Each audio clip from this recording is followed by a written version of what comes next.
Oke, baik, Assalamualaikum warahmatullahi wabarakatuh.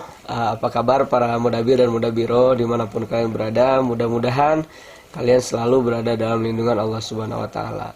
Nah, dalam video yang pertama ini saya akan membahas tentang materi interpreting. Nah, hal ini saya rasa perlu untuk meningkatkan ability atau kemampuan kita dalam berbahasa, baik bahasa Inggris ataupun bahasa Arab. Nah, pertama yang harus kita ketahuin adalah apa yang dimaksud dengan interpreting tersebut, gitu ya. Nah, interpreting adalah cara kita untuk menerjemahkan atau menafsirkan suatu bahasa yang pembicara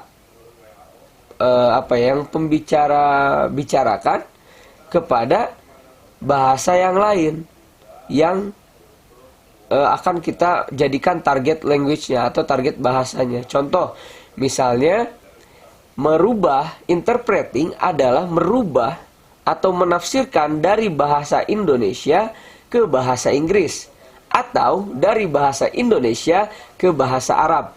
Nah, itu yang dimaksud dengan interpreting. Nah, lalu yang kedua adalah translating. Apa itu translating? Translating sama, yaitu merubah dari bahasa dari bahasa source atau dari bahasa sumber ke bahasa target atau bahasa yang akan kita tuju. Seperti contoh tadi, ada teks bahasa Indonesia yang harus kita rubah menjadi bahasa Inggris atau bahasa Arab dan sebaliknya. Nah, lalu kira-kira apa perbedaan dari interpreting dan juga interpreting dan juga translating? Nah, itu nanti kalian cari sendiri ya. Nah, lalu orang yang melakukan hal tersebut itu ada dua. Yang pertama, orang yang melakukan interpreting itu disebutnya adalah interpreter.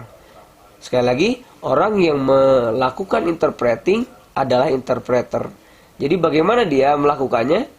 Interpreter biasanya itu dia terbagi menjadi beberapa jenis lah ya. Yang pertama ada consecutive interpreting, yang kedua adalah simultaneous gitu. Nah, dalam consecutive mungkin kalian sering lihat kalau ada turis gitu ya, kalau ada turis lagi jalan, lalu biasanya contoh misalnya ada turis datang dari luar negeri ke Indonesia. Nah, kita atau kalian mungkin pernah melihat ada orang Indonesia di sampingnya. Nah, itu adalah interpreter.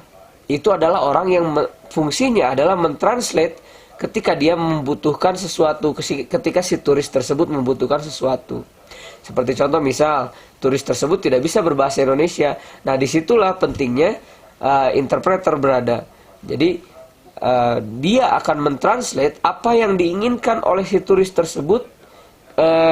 Misalnya turis itu mau ke pasar, misal dia mau beli beli cabai misalnya gitu ya, dia mau beli cabai, lalu dia berkata kepada interpreter tersebut, I wanna buy a chili, untuk bahasa Inggris, dan bahasa Arabnya ya kalian bisa cari sendiri lah ya gitu.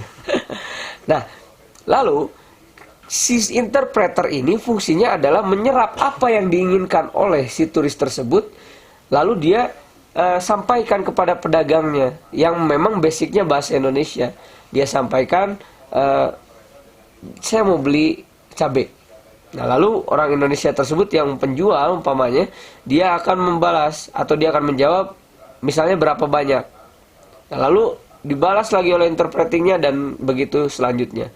Jadi dari sini ke interpreter, lalu ke target language. Saya ulang, dari source language, interpreter, lalu ke target language.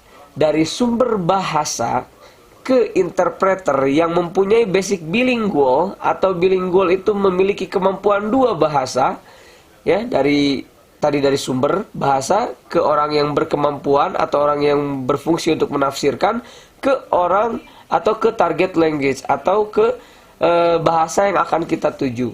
Nah, itu fungsinya interpreter.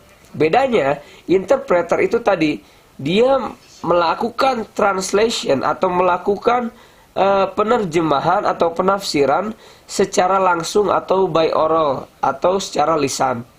Nah, kalau translator atau yang sering kita lakukan mungkin di pondok ketika kita melakukan translate sebuah teks ke teks yang lain gitu.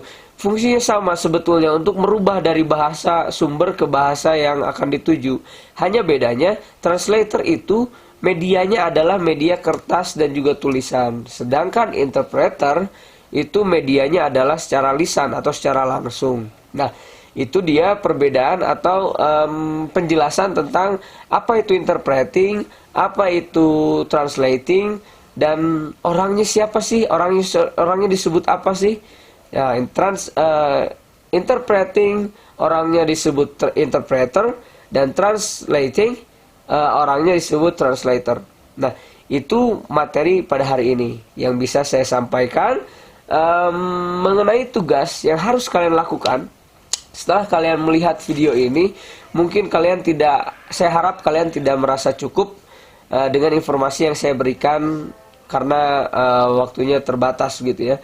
Nah, kalian bisa cari saja nanti di internet tentang pengertian apa itu interpreting, apa itu translating, apa itu interpreter, apa itu translator. Untuk lebih luasnya bahkan kalian bisa search di YouTube, kalian bisa cek di YouTube tentang bagaimana interpreting itu beraksi atau bagaimana interpreting itu dilaksanakan. Nah, untuk tugasnya kalian hanya cukup saya hanya memberikan 2 tugas saja, simple, baik untuk yang Inggris maupun yang Arab. Nanti kalau untuk yang kalian basicnya Inggris, kalian memang cari yang dari Indonesia ke Inggris. Kalau kalian basicnya Arab, berarti kalian cari yang dari Indonesia ke Arab, begitu. Atau sebaliknya nggak apa-apa. Nah, yang pertama tugasnya adalah kalian coba cari contoh interpreting dan translating. Cari contohnya ya. Kalau kalian misalnya dapat contohnya secara video di YouTube misalnya, kalian tinggal copy linknya, lalu kalian pastikan nanti di classroomnya. Nah, lalu yang kedua, kalian buat video seperti apa yang saya lakukan ini tentang menurut kalian perbedaan antara interpreting dan juga translating itu seperti apa, dan interpreter dan juga translator seperti apa. Tentunya harus menggunakan bahasa basic kalian. Misalnya yang bahasa Inggris harus menggunakan bahasa Inggris, atau yang bahasa Arab harus menggunakan bahasa Arab. Tentang perbedaan dari interpreting dan translating juga interpreter dan juga translator. Nah, itu tugasnya hanya 2 saja, tidak banyak-banyak. Jadi setelah kalian menonton video ini, lakukan tugas itu ya. Untuk videonya kalian bisa kumpulkan besok. Bisa kumpulkan maksimal besok lah, hari Rabu gitu. Kalian bisa kumpulkan itu. Hanya nanti besok juga akan ada tugas lagi gitu ya. Nah, itu dulu yang bisa saya sampaikan. Mudah-mudahan kalian tidak merasa puas, sehingga kalian bisa searching sebanyak-banyaknya, seluas-luasnya dengan apa yang kalian punya fasilitasnya di rumah. Tentunya harus punya kuota. Gitu dulu. Terima kasih. Assalamualaikum warahmatullahi wabarakatuh.